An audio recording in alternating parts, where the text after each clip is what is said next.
esse estudo a gente fez em 2023 lá para o Glacos, foi um seminário que a gente fez lá falando desse livro. A gente teve a incumbência de falar dele, né?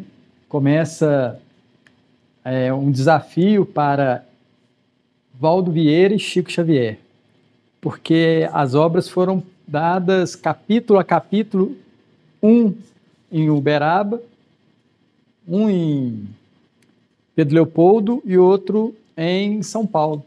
Então, e na hora que você pega o livro está todo encaixadinho, né?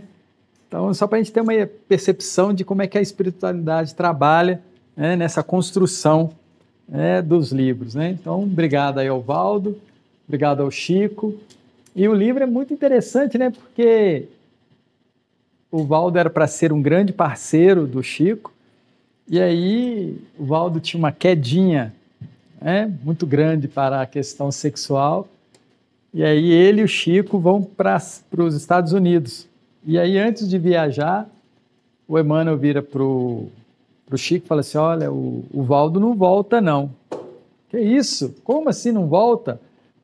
Ele vai encontrar uma loura lá, vai apaixonar por ela e vai te deixar em maus lençóis lá nos Estados Unidos. Aí o Chico conta pro Valdo: que isso? Eu? Não, tenho compromisso. Papapá. Resumo da história: ficou. Né? Aí acabou a parceria dos dois, né, nessa questão. Ele encontra lá uma bela de uma, não sei se era russa, né, uma russa, né, e apaixona e larga o Chico e vai embora, né? Mas mesmo assim deixou uma obra muito boa para a gente, né? Livro Sexo e Destino. É a história de duas famílias, a família Torres e a família Nogueira. A família Torres é formada por Nemésio, Beatriz e Gilberto. Gilberto é filho, casal, né? Família Nogueira, Cláudio, Márcia, esposa, Marina e Marita. A Marina, filha legítima, e a Marita, filha adotiva. Tiveram uma empregada, a Márcia e o Cláudio. Essa empregada fica grávida, suicida e deixa a filha com o casal. E aí a gente o livro começa com André Luiz vendo o Pedro Neves, que estava muito chateado lá na colônia Nosso Lar. E aí o André Luiz se aproxima dele perguntando: Pedro, o que é? Por que você está tão tristonho assim e tudo? Ele fala: porque eu estou vendo umas coisas acontecerem lá em casa, estou muito insatisfeito com isso e tal.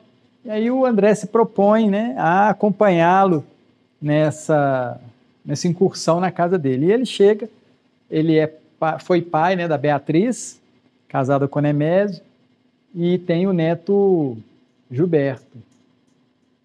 E aí o André se prontifica a auxiliá-lo, a ajudar essa família. E ele vai até a casa de Beatriz, a Beatriz estava enferma, e lá tinha uma mocinha que ajudava essa senhora.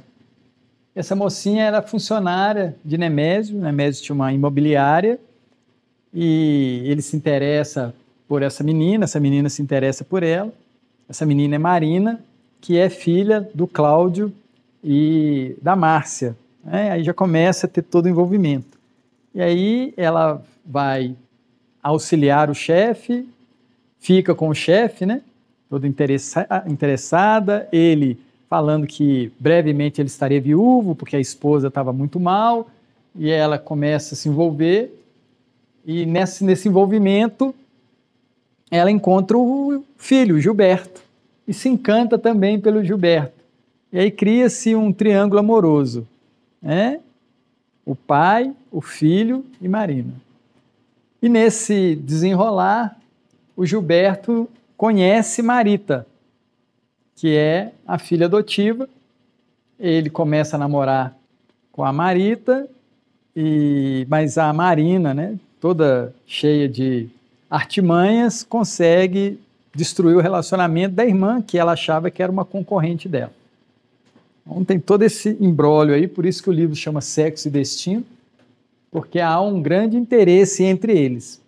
E no início do livro tem uma cena muito pesada, né? Vamos usar esse termo aí, que na hora que o Pedro Neves e o André vão à casa de Nemésio, eles acompanham toda aquela cena, e tem uma cena que o marido deixa a esposa, vai para um quarto reservado para poder descansar a Marina, e aí lá eles têm todo o envolvimento. E a espiritualidade, gente, assiste tudo isso. Tudo que acontece em nossa vida, os benfeitores espirituais estão acompanhando. Não sei se a gente lembra disso. 24 horas. Todos os nossos pensamentos, eles vêm. Todos. Então, o livro é um livro muito instrutivo para nós. Porque muitas das vezes a gente acha que está pensando sozinho. E isso não acontece. Nós estamos desejando, né? Jesus fala no seu evangelho, né? Passa uma mulher, né? Só do homem pensar, né? Desejar aquela mulher já pecou, né? E a gente vai lendo os livros e os livros vai falando assim, nossa, é pior ainda do que Jesus falou. Toda aquela carga, toda aquela intenção, todo aquele olhar, né?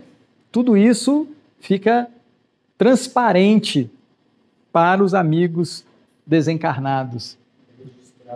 Registrado, né? Eles assistem tudo. Então é muito interessante a gente tomar conhecimento disso, para que a gente consiga se policiar nos pensamentos que a gente tem. Eu fiz isso em 2023, aí tem 2 anos aí que eu venho lutando, né? Porque os livros é para a gente. Quando me propuseram esse estudo, eu achei que era só para falar do livro, não. Esses livros, né, do Chico, principalmente, eles falam a nossa alma, para esclarecer. O objetivo é esclarecimento. Como é a vida realmente? O encarnado, tentando ludibriar-se, passar o outro para trás, ganhar vantagem nisso, mas mentalmente vivendo outra vida. Curioso isso, né? Fisicamente a gente vive uma vida, espiritualmente a gente vive outra vida, os nossos desejos, nossas vontades são totalmente diferentes dessa aparência que a gente apresenta.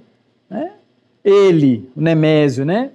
Dos Torres, uma pessoa respeitada na sociedade, tinha uma empresa boa, grandes negócios, aquela coisa toda, e aí a gente olha, né? A gente olha para a gente, né? Assim, nos nossos trabalhos, e vê o que a gente está fazendo, e a gente fala, não, mas fulano é uma pessoa super respeitada, boa pessoa, mas e mentalmente? Mentalmente, quais são os desejos que vêm à nossa mente? O que a gente quer? A gente está olhando, as nossas inclinações, né? E a gente lembra, né? Falando que reconhece-se o verdadeiro espírita pelos esforços que empreende para vencer as suas más inclinações. E muitas das vezes não são as inclinações físicas, são as inclinações mentais, emocionais, os nossos desejos. E esse o nosso grande desafio. Domado as nossas más inclinações, né? Ou pelo menos esforçando-se sempre para poder dominá-las, isso vai representar mudança no plano físico. Representa mudança. E aí, nessa mudança, muitas das vezes, a gente até tem que mudar a nossa forma de operar no mundo. Porque a gente começa a perceber que o fundamental é o espiritual, não o material. O fundamental é o espiritual. Tem um outro caso clássico, né, que a gente conhece, que é o do Dr. André Luiz. Né? Um médico, assim, bem de vida, não é? Todo bacanudo, dinheiro, casa. E quando ele desencarna, ele vai morar onde, gente? Já pensaram nisso? Onde é que nós vamos morar? Eu já larguei o André Luiz e já vim para a minha vida. Os livros têm que ter essa chamada. Onde é que nós vamos ir quando a gente desencarnar? Onde é que nós vamos morar?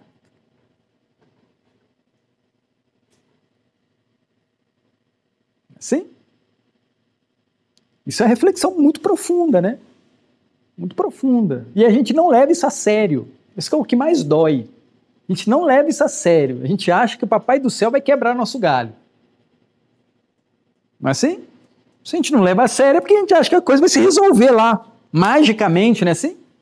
E Jesus deixa a dica, construir, né, tesouros no céu.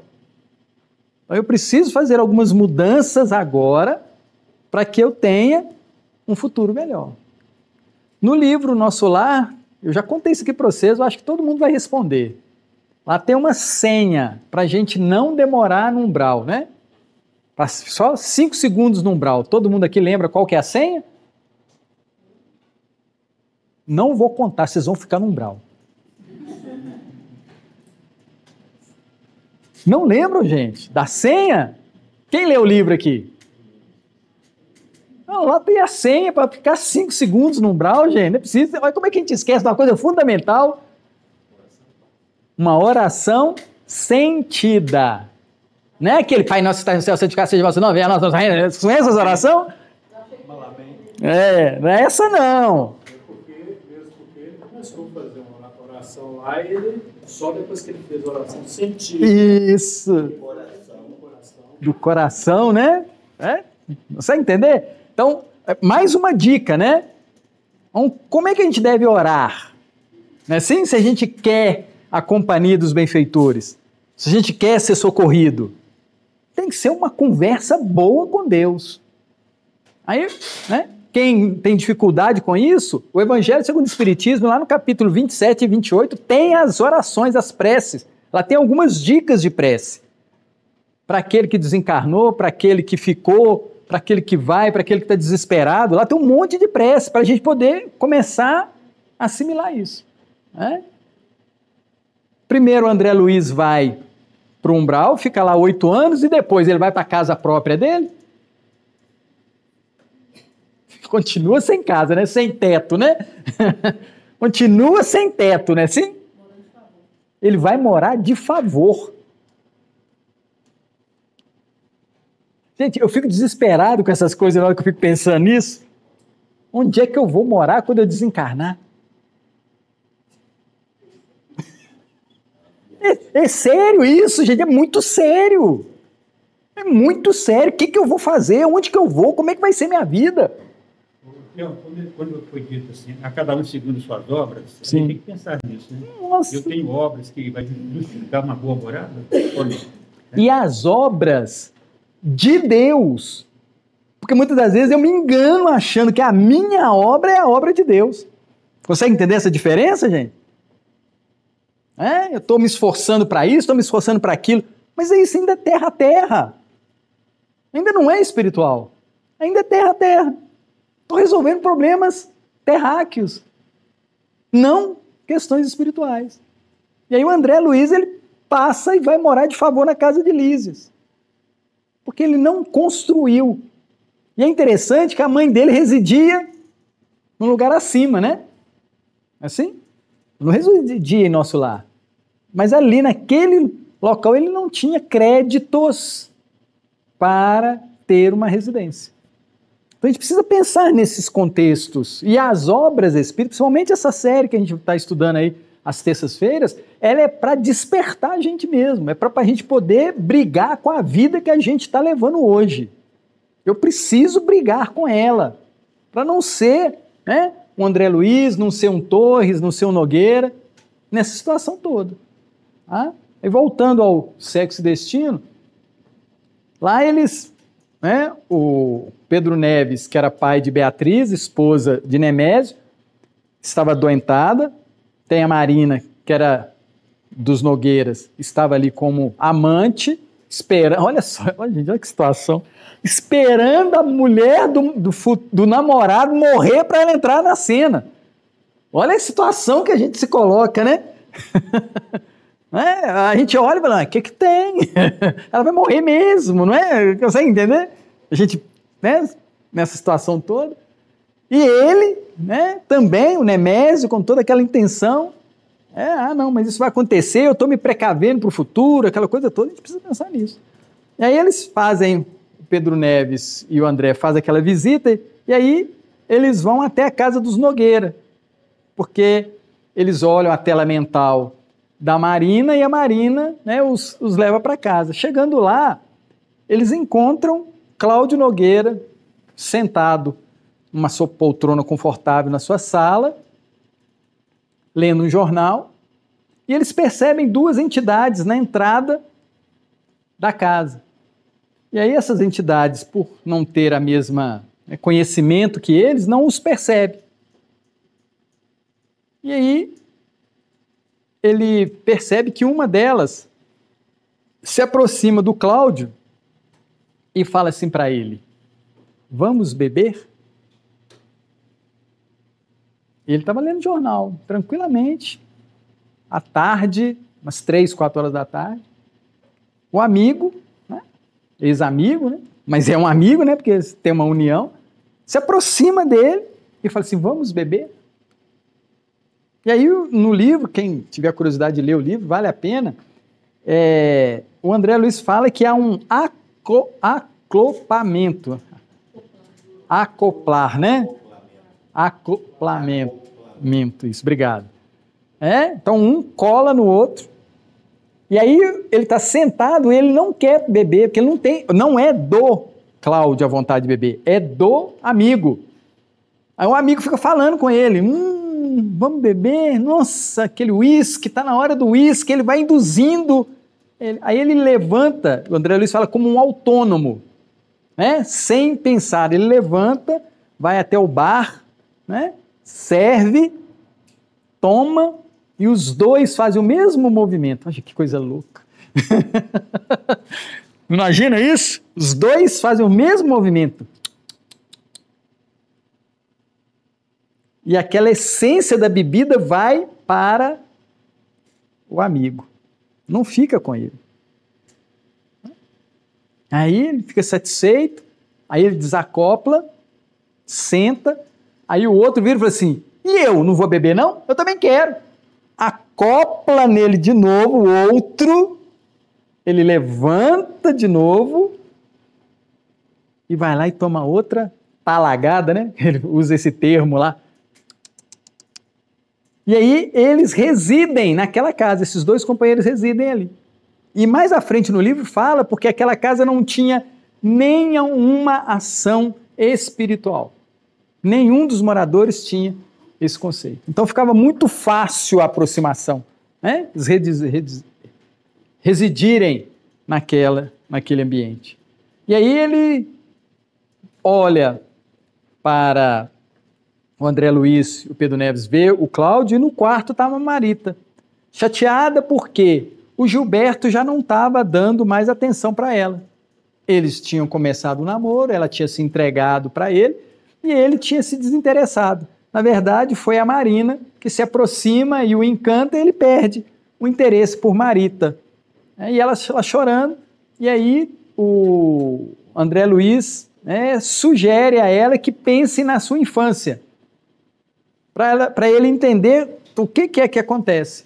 E aí ele conta a história de que ela, muito cedo, perde a mãe se suicida, a família a adota, ela fica sabendo isso aos 11 anos, até então o casal, o Cláudio e a Márcia, cuidavam dela muito bem, como era tudo para duas, aos 11 anos, ela é informada de que ela era adotada, e aí a tratativa dentro de casa fica diferente. A Marina recebe toda a atenção, escola melhora, aquela coisa toda, e ela passa por dificuldade nessa caminhada. Não que não tivesse, mas não da mesma forma que a Marina. Aos 17 anos, ela ganha um bolo de aniversário com 17 velhinhas e um emprego numa loja para trabalhar, e Marina vai fazer sua faculdade, aquela coisa toda, sem nenhum envolvimento. E ele faz, os dois assistem essa cena, eles vão perguntando, e ela vai pensando nisso, vai recordando isso, e eles vão assistindo essas cenas. E aí, ela lembra do afastamento do Gilberto, que ela ama muito, e aí o André Luiz percebe que ela realmente, o sentimento por ele era um sentimento verdadeiro, e ela começa a chorar. Neste momento, o pai escuta o choro. E aí o pai vai até o quarto. Chega no quarto, ele olha lá aquela mulher, não a filha adotiva. E nesse momento o obsessor se aproxima e vira para ele e fala: que bela mulher, você criou muito bem, Cláudio. Eu acho que isso é para você. Olha o que você fez. Você merece desfrutar. Pesado, né, gente? E o Cláudio começa a concordar com esse amigo. E aí vai moldando o semblante. O André Luiz fala que ele começa a ter o semblante do obsessor, olhando para aquela vítima. E Marita se sente acuada. E ele vai criando todo um círculo para dar o bote, né? Aquele pensamento, aquela coisa toda, ele vai se deixando induzir pelo obsessor, pelos dois, né, que estavam ali naquele momento. E aí a coisa caminha de tal forma que chega um momento que ele a pega nos braços. E ela começa a gritar: me larga, pai, me larga, me larga, me larga. E ele insistente, aí ele escuta um barulho. E aí a esposa chegando. E ele descompõe toda aquela coisa toda, arrumou uma desculpa falando que tinha o gás, estava vazando, que ele entrou no quarto dela para poder abrir a janela, e ela quieta na cama, né, com vergonha daquilo tudo. E aí o casal vai conversar na sala. E aí a esposa, né, a Márcia, conta para ele as intenções dela com relação à filha. Porque um jogo de interesses, ela fala que Marina estava interessada em Gilberto, mas a Marita estava namorando com ele. Mas a Marita era uma pessoa que não tinha tanta escolaridade como Márcia, como Marina, e que eles deveriam, né, induzir a esse término de relacionamento para que Marina tivesse uma vida melhor e merecia mais. E aí o Cláudio vira para ela e fala assim: mas como isso é possível se Marina está pegando, né, o pai de Gilberto? Porque eu encontrei com eles na noitada. E ela vira e fala assim: o que você estava fazendo na noitada? Não, eu estava num encontro de negócio, festividade de negócio da empresa. Mas o casal já não tinha uma relação saudável, cada um cuidando da sua vida para lá e para cá, eles naquela situação toda. E aí o Cláudio, para não complicar a sua situação ali junto com a Marita, ele começa a tentar proteger a Marita para que a Marita visse nele uma pessoa, um benfeitor, para que ela tivesse menos restrição a ele. E aí, nessa conversa de marido e mulher, eles combinam que ele iria convidar a filha para viajar para a Argentina para que ela esquecesse esse namorinho. E aí a Márcia fica satisfeita, o Cláudio fica satisfeito, mas a Marita estava escutando tudo isso. E ela fica super chateada com isso. E aí, nessa visão que eles estavam tendo da caminhada da Marita, eles veem que ela vai trabalhar na loja, e na loja tem um rapaz que se interessa por ela, mas o rapaz tinha namorado. Esse rapaz a convida para poder ir ao cinema, e ela fala assim: como que eu vou no cinema com você se você tem uma namorada? Ele falou: não, é para nós irmos nós três. Aí ela: então tá, então se é para ir nós três, nós vamos. E aí eles vão algumas vezes, e uma vez a namorada não vai, e eles dois vão. E aí ele argumenta: não, o que tem? A gente está tão acostumado aí, nós três, não tem problema nenhum, a gente ir só nós dois no cinema. E aí eles vão ao cinema, a história se passa no Rio de Janeiro, termina o cinema, eles vão para a praia, e aí ele tenta abraçá-la, e a beija, e ela fala que ela não quer aquilo, porque tem respeito pela namorada e tudo dele, e aí ele chama ela de, o termo que ele usa lá é sua certinha, né? Você é muito certinha. E se você não concordar com isso, você terá muita dificuldade no trabalho. E aí, como ela não concorda, o trabalho vira um inferno, né? Aquela coisa, qualquer coisa que ela fazia, ele denunciava ao patrão, e aí ela começa a ter muitas dificuldades nessas questões. E aí a coisa só melhora quando ela conhece Gilberto. E aí, mesmo ele reclamando, mesmo fazendo isso tudo no trabalho, ela consegue superar essas questões todas. Dentro disso tudo, o Cláudio Nogueira fica super interessado na filha. Super interessado na filha. É interessante isso, né, gente? Porque quando a gente começa, né, a pensar ali, ó, a família Torres e a família Nogueira, não é assim? Para ter uma família, não tem que ter um projeto reencarnatório? Não tem? Todo mundo não tem um projeto? Não é? Ninguém nasce na casa X ou na casa Y por acaso. Ninguém nasce no país por acaso. Eu já falei isso aqui, né? Nesse momento tem espíritos pedindo para nascer lá na faixa de Gaza, né? Lá na África. Porque lá é que está as pessoas com quem eles precisam se restabelecer. Porque no plano espiritual a gente não foge dos nossos compromissos. A gente vai de encontro aos nossos compromissos. A ideia do plano espiritual é a gente reencarnar para resolver pendências. Passarmos por provas e expiações cumprindo a nossa missão. Porque senão a gente estaria aqui numa estação de veraneio, né? Estaria aqui curtindo a vida. Não. Reencarnar é ter um projeto de salvação para quem mesmo? Para a gente, né? Então eu estou aqui com a missão de me salvar de um cara perigosíssimo que vocês todos conhecem. Sabem quem é? Eu. Eu mesmo. Eu sou o cara mais perigoso para mim. Eu posso estragar tudo. Por uma questão sexual, por uma paixão, por um tesouro, por um desejo. Eu posso perder a reencarnação, gente, e complicar os próximos 1000 anos. Vigiar e orar não é à toa, né? Vigiar e orar não é à toa. Então eu tenho aqui uma grande missão, me salvar daquele cara de ontem, de anteontem. E é bom ter essa reflexão. É bom ter essa reflexão. Porque quanto mais conhecimento, mais a vida fica larga. Conhecereis a verdade nos libertará. Porque antes a gente vivia assim, né? Um trechinho, né? Só pensava pequenininho.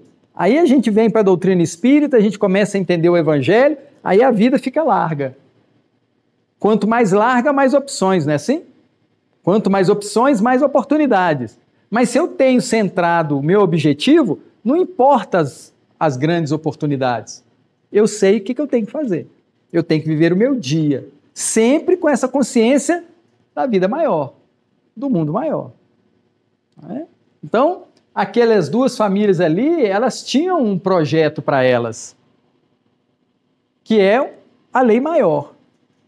Aprender a amar. Esse é o nosso grande objetivo na vida. Mas não é amar aqui, é amar aqui, aqui, aqui, aqui, a todos, não é assim? Esse é o nosso grande desafio. Nós ainda só sabemos, muitas das vezes, nos amar, que é a situação egóica. Assim? Eu faço para mim, eu faço para os meus, problema dos outros. O outro quiser que faça. E a nossa sorte é que Jesus não pensa como a gente, né? Imagina se Jesus pensasse como a gente. Que ele pensa no coletivo, ele pensa num planeta inteiro. Ele pensa em 23, 24, 30 bilhões de seres. O pensamento dele é esse, ele ama todos nós. Ama no sentido de auxiliar na caminhada. Esse é o grande amor. O que o outro precisa? O que o outro necessita? E não tem que ser só os de dentro de casa, não.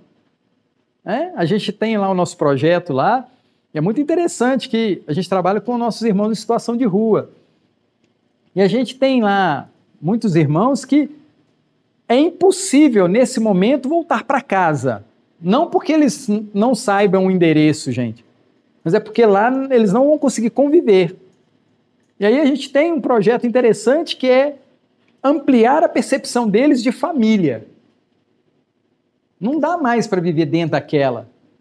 Tanto estrago, tanta coisa, não dá mais para viver dentro daquela. Aí a gente precisa perceber outros familiares, amigos, né? Nós na Casa Espíritas, né? Muitas das vezes a gente não sabe aqui, eu estou olhando para vocês, mas eu não faço a menor ideia o peso que cada um aqui carrega. Não faço a menor ideia. Mas eu sei que todo mundo aqui carrega toneladas de problema. Todo mundo aqui tem sua toneladazinha. Aí a gente, como não tem condição de tratar isso dentro de casa, com pessoas que a gente ama, né? A gente não consegue ter essa tratativa ali. A gente não consegue fazer o ajuste. Porque o outro pensa diferente, o outro entende diferente, ou a gente tem dificuldade de falar, né? Muitas das vezes, é até esse o grande problema. A gente não consegue dizer para o outro o que está acontecendo. E aí a gente, lá no projeto, a gente tenta ofertar um outro braço amigo. Mas a coisa é tão pesada para todos nós que eles não conseguem ver o amigo como um familiar. Não conseguem ver. E a gente tenta, e todo dia a gente precisa estar de porta aberta. A gente tem companheiros lá que a gente oferece, né? A gente oferece o lanche, a gente oferece roupa, a gente oferece banho, tem algumas situações que a gente paga o aluguel para eles poderem sair da rua, né? A gente faz a nossa vaquinha lá e paga o aluguel, paga o alimento, assim, e eles mesmo assim, criando toda essa amizade, né? Eles repetem o ato de voltar para o vício. Isso dói na gente, dói muito na gente. Mas a gente tem que guardar isso e na hora que ele chega naquele estado, a gente tem que abraçar de novo.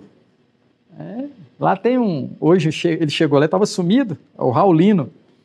Eu gosto dele demais, né? Mas ele gosta de uma cachaça. E ele vende aquelas balinhas de hortelã, né? Estou até com uma aqui no bolso que ele me deu hoje. Aí ele vende a balinha e compra cachaça. Vende a balinha e compra cachaça. Vende a balinha e compra cachaça, né? Cada dia mais debilitado. Aí ele chega lá, a gente abraça, eu falei assim, vamos subir para tomar o café? Aí ele, não, eu tô de boa. Eu falei assim, eu tô vendo esse seu hálito gostoso, aí ele dá aquela risada, né? O negócio veio tudo em mim, né? A gente abraça, aí ele não só para tomar o café, ele só quer deixar o nome para poder quinta-feira ir lá tomar o banho, trocar de roupa, e aí deixa a balinha e volta para a rua para vender bala e tomar cachaça, vender bala e tomar cachaça. A gente já ofertou para ele, né, a internação, a gente já ofertou para ele a residência, ele não deu conta, porque lá eu vou ficar sozinho. E essa é uma das situações mais difíceis que a gente tem. A gente paga o hotel, né, ajuda lá com o hotel, com a casinha, mas eles chegam para aquele ambiente, eles estão sozinhos, não tem ninguém para conversar. Tem a televisão, né, tem o livro, mas não tem companhia. E a gente vai aprendendo essas coisas, a dar importância à companhia. Você entender? Você vê uma cena e começa a amar outra cena, né? Não, essa aqui eu não quero, eu quero essa. Porque a ideia é da comunhão, estar com. E estar sozinho é muito difícil. E a gente vê isso lá. Como a caminhada deles é assim. E aí, gente, tem que usar o crack, tem que usar droga, tem que usar a bebida, porque é muita dor que carrega, né? A gente está vendo ali, né, o Cláudio Torres, casa bacana, tudo bacana, mas se entrega à bebida, se entrega àquele ambiente, se entrega ao sexo, né? Porque tanto ele quanto a esposa, o Cláudio e a Márcia, viviam disso.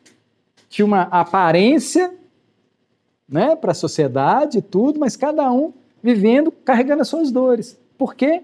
Não consegue se relacionar, não consegue ser autêntico, não consegue dizer o que dói. Eu brinco muito, né, que tem casais aí, 50 anos junto, 60 anos junto, mas um não conhece o outro. Já pensaram nisso? Conhece os hábitos, não é assim? Agora é hora disso, ele gosta disso, mas não falam de si. Um não fala para o outro o que lhe vai à alma, o que lhe dói. E aí, topa caminhar, mas cada um dentro da sua individualidade, das suas dores. A ideia é de partilhar. E aí a gente fala, não, mas ele conseguiu, ele ficou 50, 60 anos junto. Tá, mas qual foi a melhora? Qual foi a melhora nisso? Eu melhorei em quê? Ele melhorou em quê? Assim, aí é aquela história de tolerar, né? Não de amar. Porque aquele que ama, ele quer saber o que está acontecendo com o outro. E não é querer saber somente as coisas físicas, não. É saber das coisas emocionais, dos seus sentimentos. Né? A gente aí, né, quem tem filhos, né, sabe muito bem disso. Menino entra dentro de casa, oi mãe, oi benção, aí passa direto. A gente fala, ih, pensei em alguma coisa. Aí ele fecha a porta do quarto. Aí qual que é o papel do pai e da mãe? Abre a porta, menino. E aí menino de 5, 10, 15, 20, 30, 40, 50 anos, né? Agora tem menino, tudo que tem idade dentro de casa, né? Abre a porta aí, deixa eu entrar. Não é a minha individualidade, você está morando debaixo do meu teto, abre a porta. Senta do lado. O que está acontecendo? Senta do lado, tá, gente? Olho no olho. Não é assim para assim, não. É assim para assim. O que está acontecendo, meu filho?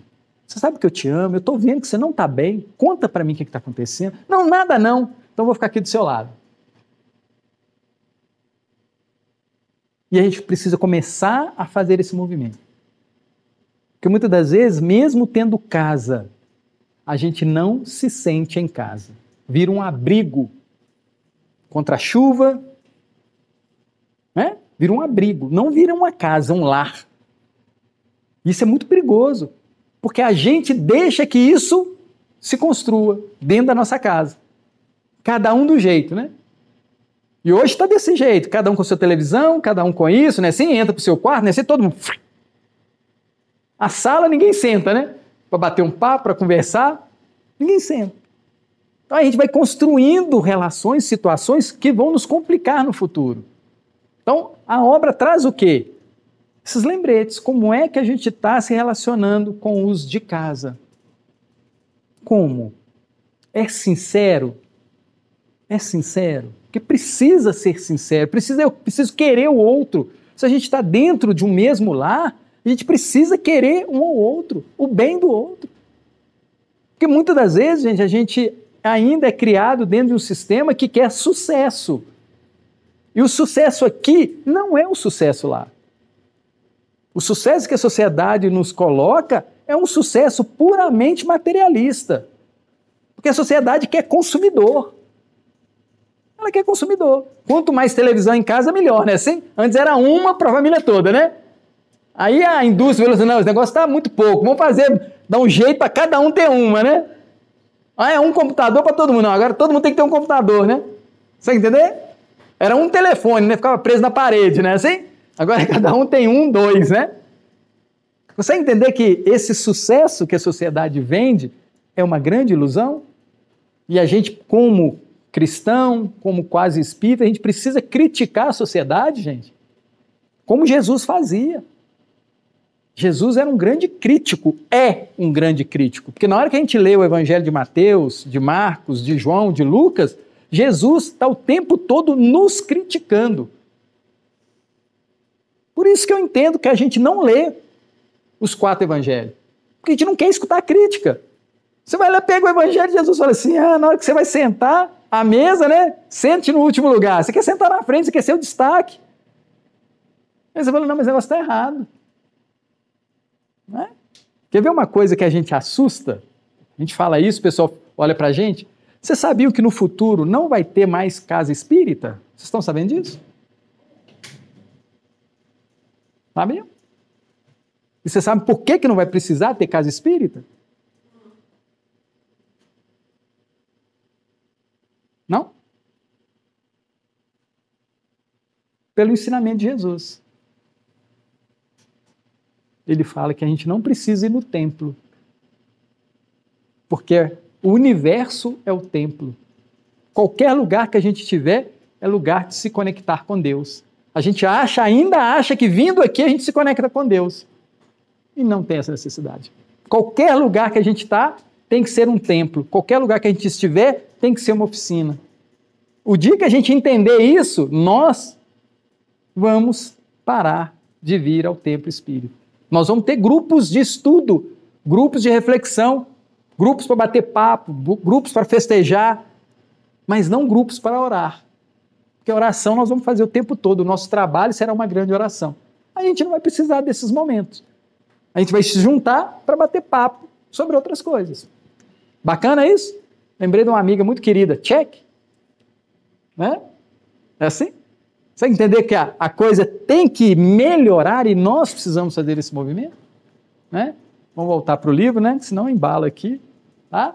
Então tem um projeto reencarnatório da família Torres, tem um projeto reencarnatório da família Nogueira. Né?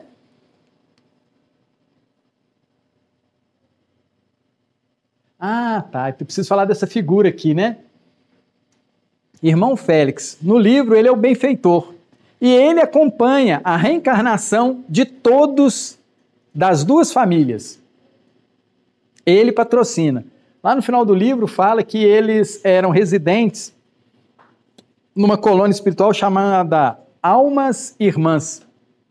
E todos eles tinham ficha lá e eles reencarnam a partir de lá. E o Félix é o benfeitor que organiza tudo isso. Né?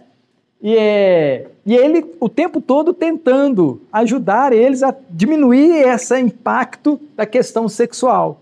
Né? Aí tem o triângulo amoroso ali, né? A Marina, que namora o Nemésio, que é o patrão dela, e o pai do Gilberto, e ela fica nesse triângulo com os três. Né? Ela, na hora que o André Luiz e o Pedro Neves estão olhando, ela vê na tela mental, eles veem na tela mental da Marina momentos que ela está com o Nemésio e momentos que ela está com o Gilberto. E aí Gilberto, por ser mais jovem, ela imagina aqui. Mas o carinho que esse aqui tem, ela não acha aqui. E ela fica sem saber. E aqui, na hora que ela fica com o Gilberto, ela se compromete, né, com a Marita, tirando da Marita a possibilidade de ter um relacionamento com o Gilberto.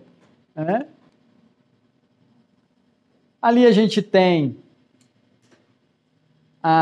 o Cláudio, né, que busca ter uma casa para a sociedade organizada, né, trabalha num banco, todo envolvido, paga as contas, a esposa vive tranquilamente, mas isso gera para ele uma insatisfação. Uma insatisfação. Mais à frente a gente tem a Márcia, né? Márcia, cadê a Márcia? Próximo. Isso. A gente tem a Márcia, que propõe, né, como eu já tinha dito, tirar a Marita da história para que a filha biológica tenha um sucesso com o outro, que seria um bom negócio, né? Um bom partido, né? Ela ter um relacionamento com o Gilberto, que era filho único dos Torres, e aí a herança, né? A vida, o conforto seria isso. E era isso que a Márcia procurava na vida. Esse conforto, essa questão toda.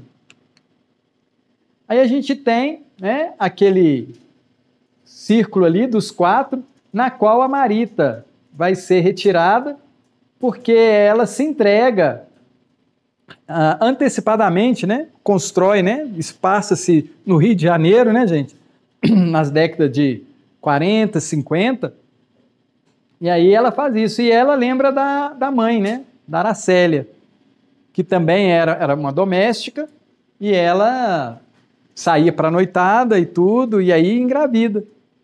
Lá na frente a gente vai ter uma lembrança, né, um esclarecimento dessas noitadas que ela tinha.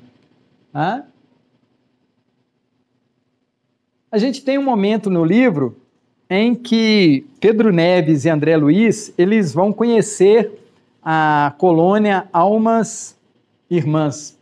E lá na colônia Almas Irmãs, ele fica surpreendido porque nessa colônia eles trabalham a questão do sexo. E é uma colônia especialista nesse quesito da sexualidade. E aqui eu trouxe um trechinho do livro que fala assim, deixa eu ver se eu acho ele aqui.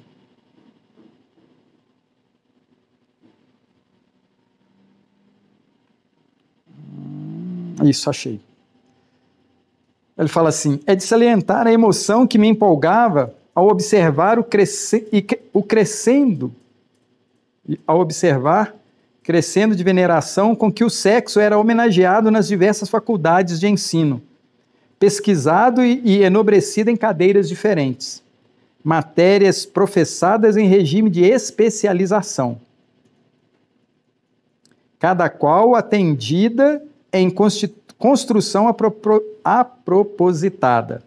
E aí, algumas cadeiras da faculdade lá: sexo e amor, sexo e matrimônio, sexo e maternidade, sexo e estímulo, sexo e equilíbrio, sexo e medicina, sexo e evolução, sexo e penologia e outras discriminações. É interessante que quando a gente vai estudar, né, a gente ainda tem a ideia de um conceito só, né, mas tem vários, né? Imagina, né, essa relação, né, o que é o sexo, na verdade, né? Muito mais amplo do que a gente possa imaginar. E aí ele fala assim, o André Luiz conta: disse Andrade que todas as disciplinas são frequentadas por grande cópia de alunos, e tentando saber em quais delas se inscrever o maior número, viera a saber que os assuntos de sexo e maternidade e sexo e penologia retinham proeminência franca. O primeiro, sexo e maternidade, reúne centenas de criaturas que se endereçam aos ajustes de lares na Terra. E o segundo enfeixa enorme quantidade de espíritos conscientes que examinam a melhor maneira de infligirem a si próprios determinadas inibições, para se corrigirem de hábitos deprimentes no curso da reencarnação a que se dirigem. Muitos chegam a deixar escritas nos arquivos da casa as sentenças que lavam contra si mesmos, antes de se envolverem nas provações que consideram necessárias ao aperfeiçoamento e felicidades que demandam. Então a gente percebe que outrora fizeram uso, né, equivocado dessa faculdade, e aí desencarna, tem um olhar para a sua ficha corrida, como é que foi que agiu aqui, e aí lá escolhe penalidades para quando reencarnar. Curioso isso, né? Aí a gente fica olhando para as nossas limitações em alguns campos. Tem um objetivo? Não é? Por que eu não me interesso por isso? Por que eu me interesso mais por isso? Por que eu sou assim? Por que eu tenho isso? Por que minha constituição física não é daquele jeito que eu imagino? Porque na hora que a gente pensa na nossa programação reencarnatória, gente, todo do nosso corpo é pensado.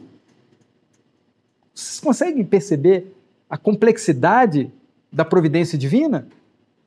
Tudo é pensado. Altura, né? Cor, se vai vir com todos os órgãos funcionando, se vai funcionar durante toda a vida. Tudo isso é pensado para o nosso bem. Não esqueçam disso, hein?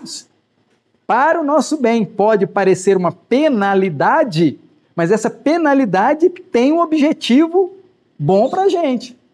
Então chega a determinados momentos que aquela situação, ela aflora. Aflora para quê? Não é por quê não, é para quê que isso está acontecendo. Tem um objetivo. Qual é o objetivo? A gente aprender a passar por aquela cena sem desesperação. Por quê? Porque a vida toda não é aqui. Nós estamos aqui de passagem. Tá, amigos? Isso é fundamental a gente entender. Porque muitas das vezes a gente acha que a vida toda é aqui. Não.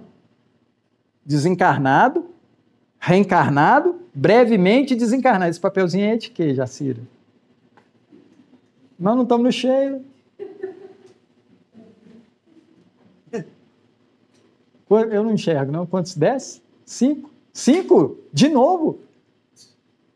É? Então, é interessante a gente... Cortou meu embalo, né? Aí vai cair o meu negócio, né? Então, é interessante a gente pensar nisso. qualquer dificuldade, gente, eu trago isso para mim, qualquer dificuldade que me aparece é uma prova. Qualquer dificuldade é uma prova. E eu preciso ficar muito atento para acertar a questão. Expiação e prova junto nesse caso. Missão, expiação e prova. Tudo junto e misturado no mesmo segundo. Você entendeu? Tudo no mesmo segundo. Você precisa tomar uma decisão. Para isso que a gente vem na Casa Espírita estudar. Para na hora que a gente tiver que tomar essa decisão em segundos, a gente lembrar de algumas coisas e fazer o ajuste ali de como eu devo agir. Para não complicar. Isso é super interessante a gente ver. Então, nesses últimos 5 minutos, eu vou pular lá para o finalzinho, quando a dona Beatriz, que é a mãe do Pedro Neves, ela é levada ao Almas Irmãs e ela vai fazer tipo uma ressonância magnética, né? Nos nossos nomes aqui, ela vai fazer isso. E na hora que eles estão fazendo essa análise dela, eles começam a perceber quem eram aqueles personagens em outra reencarnação. Então ela volta em 1752, 1800, e lá o Cláudio era casado com a Beatriz, o Nemésio era casado com Marita, o fulano era casado com o Beltrano, né? Todos eles tinham outras, né, esquemas, né, de relacionamento lá. E um personagem estraga todas essas duas famílias lá atrás. Ele se interessa por uma, que se interessa por outra, que mexe com uma, que mexe com outra, e há todo um desconforto nas duas famílias. E aí, na hora que ela nomeia todo mundo, um dos médicos que estava acompanhando vira para ele e falou assim, mas está faltando o causador de todo esse, entre aspas, inferno, né? Essa dificuldade. Vocês sabem quem é que causou tudo isso, gente? Desses personagens? Não?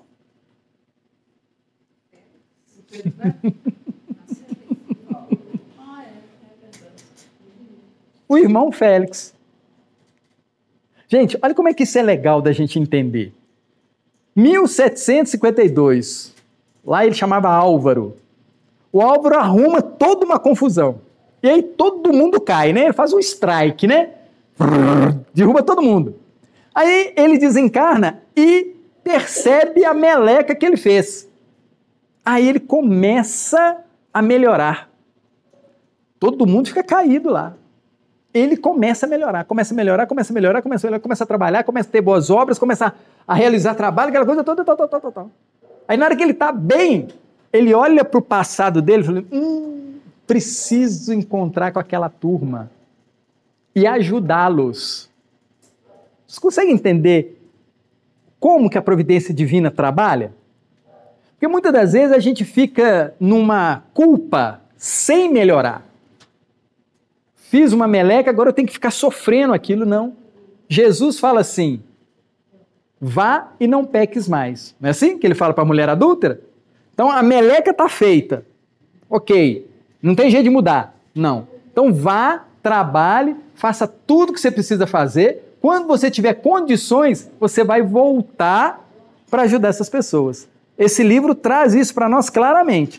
Então o Félix precisou se transformar num benfeitor, né, naquele patamar, e ele vem ajudar todas aquelas famílias. Isso é interessante a gente perceber, porque muitas das vezes a gente fica preso a alguns equívocos do passado, e nessa prisão mesmo, né, que a gente se coloca lá dentro, a gente não realiza o trabalho que a gente tem que fazer. Porque o processo é de desenvolvimento, o processo é de aprender a amar. E eu preciso aprender isso. Esse ato todo que o Félix faz por todas essas famílias é um ato de amor por eles. Claro que é um amor que vem de um equívoco dele, mas isso para ele não é o grande problema. E no livro tem uma cena lindíssima que o Cláudio arma lá um esquema para poder encontrar com a Marita no motel, para poder namorar com ela, aquela coisa toda. E aí o Félix pede ajuda e ninguém aparece para ajudar, ele tenta um, tenta outro, ele não consegue. Aí eles vê que a cena, né? Os dois entram, ela estava no quarto, e depois ele manda apagar a luz para ele poder entrar, aí começa aquela cena lá, aí o Félix sai daquela cena e senta na beirada do mar e começa a chorar. O benfeitor, ele começa a chorar. Desesperado. O que eu fiz? Né? Por que eu não consegui? Aí, né, tem um outro desfecho, né, para vocês poderem ter a curiosidade de ler o livro, né, a coisa se desenrola de outra forma, mas ele carrega ainda aquele peso, mas aquele peso que ele carrega não o inibe do trabalho. Consegue entender como é que isso é importante, gente? O peso que a gente carrega, as dificuldades que a gente faz, não pode deixar com que a gente pare de trabalhar no bem. Isso é fundamental que a gente entenda. Tá difícil? Tá, mas continua fazendo bem. O bem divino, tá? Não é o bem que a gente acha, não, porque muitas das vezes a gente precisa combater esse bem que a gente acha, que muitas das vezes o nosso bem está totalmente errado. Totalmente errado. Né? Tem um caso particular, né? Eu fui dar uma carona para uma pessoa de moto, né? Eu ando de moto, aí eu passei no quebra-mola, aí ela bateu no meu ombro e falou assim, ó o quebra-mola. Tô vendo quebra-mola, né, gente? Aí vem outro quebra-mola, passo de novo, ela bate no meu ombro, ó o quebra-mola. Mulher chata, né? Terceiro quebra-mola, ela bate de novo. Eu encostei a moto, né? Encostei a moto, falei, o que foi? Tô vendo quebra-mola. Aí virou para mim assim, não, mas é porque você passa de um jeito que eu quase caio da moto. Gente, a vergonha que eu fiquei, porque eu me achava um excelente piloto. E olha que eu carrego a minha mãezinha de 87 anos na moto, hein?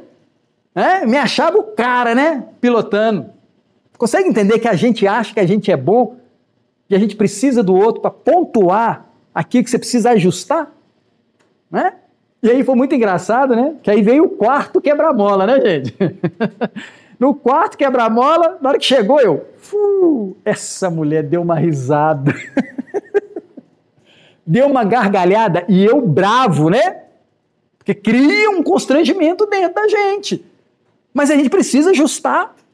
A gente precisa ajustar essa situação. Né? E aí, a gente é tão malandro, mas tão malandro, né? Que aí, toda vez que eu dava carona para alguém, eu passava no quebra-mola devagarzinho. Mas quando eu estava sozinho na moto, eu passava devagar, gente? Claro que não, né? Ou seja, são personas que a gente cria, né? Assim, num momento aqui eu ajo dessa forma, naquele momento de outra forma, ali de outra forma. Tá? E aí eu descobri um negócio legal, que todo quebra-mola tem uma passagem secreta para a moto. Vocês conhecem? Todo mundo sabe desses trem, né? Todo mundo sabe dessas coisas. Eu tenho errado, todo mundo dá notícia, né? Aí eu passava por ele.